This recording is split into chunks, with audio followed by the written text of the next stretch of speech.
Things were good already at Tesla, but now it seems they are getting better. The stock up 400%, more than 400% on the year, and it just reported earnings yesterday.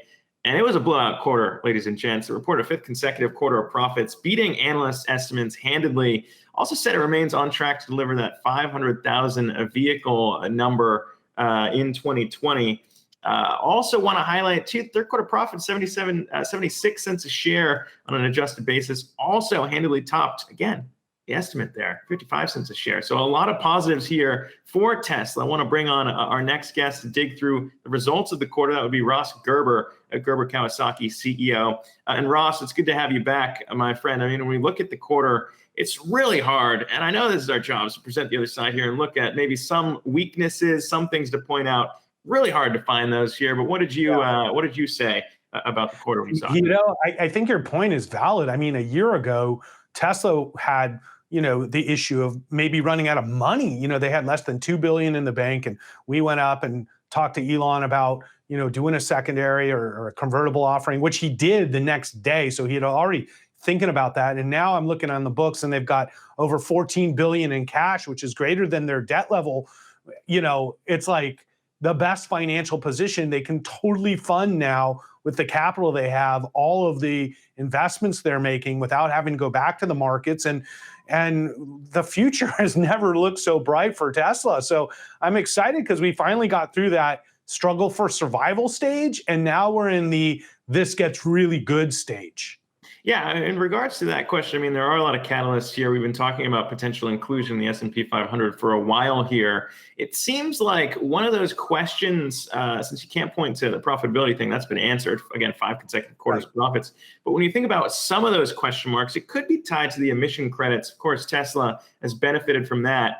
Revenues or sales from those credits fell to about 400 million, down from 428 million before here. So maybe that's a question mark when you think about inclusion in the S&P 500. Talk to me about what that might say about that idea, as it remains maybe one of the shaky elements here.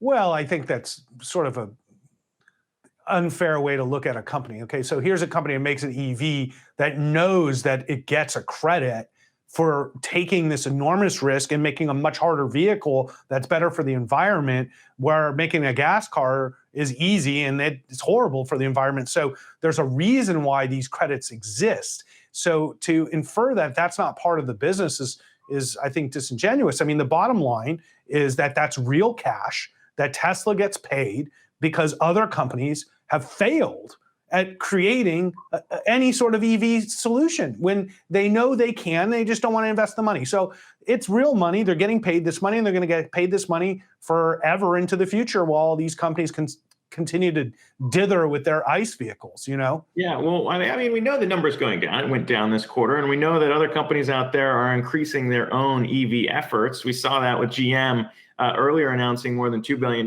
going into their own manufacturing. Effort, Zach, though, like even still, these companies, it's such a half-assed effort. They don't understand. They're going to get wiped out by Tesla if they don't go all in on EVs. Now, other companies are doing it. Rivian, Lucid, they're making nice vehicles that they're all in on EVs, and they'll be successful. But the GMs and the Fords, if they are out of time.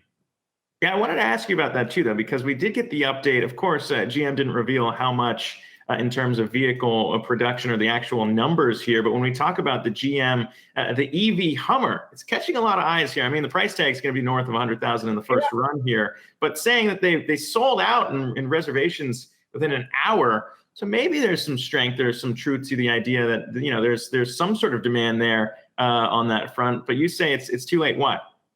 Listen, the demand for EV cars is off the charts.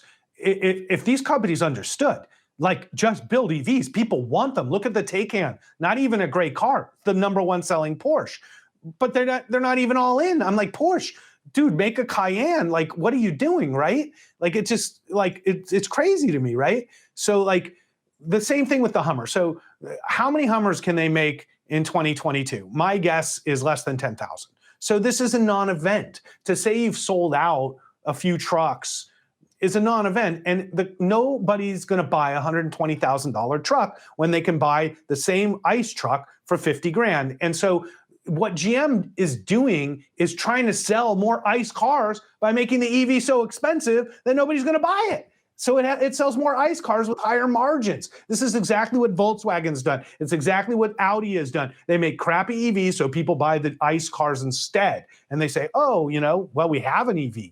Tesla's winning. They're just going to win big. As long as it continues. The numbers that they reported so far do continue to show that momentum growing here. We'll see what GM's able to do. Everybody wants an EV. They're better cars and they're cheaper to operate. And that's irrelevant of full self-driving. And when trucks come out in 2 years, boy, that's going to be a whole nother industry to watch out for, that Tesla's going to just blow up. Hey investors, Zach Guzman here. Are you interested in learning more about the markets and getting the latest financial news? Well, then click right here to subscribe to our Yahoo Finance YouTube channel. Get the latest up-to-the-minute market analysis, big interviews in the world of finance, and information on how to manage your money every day wherever you are.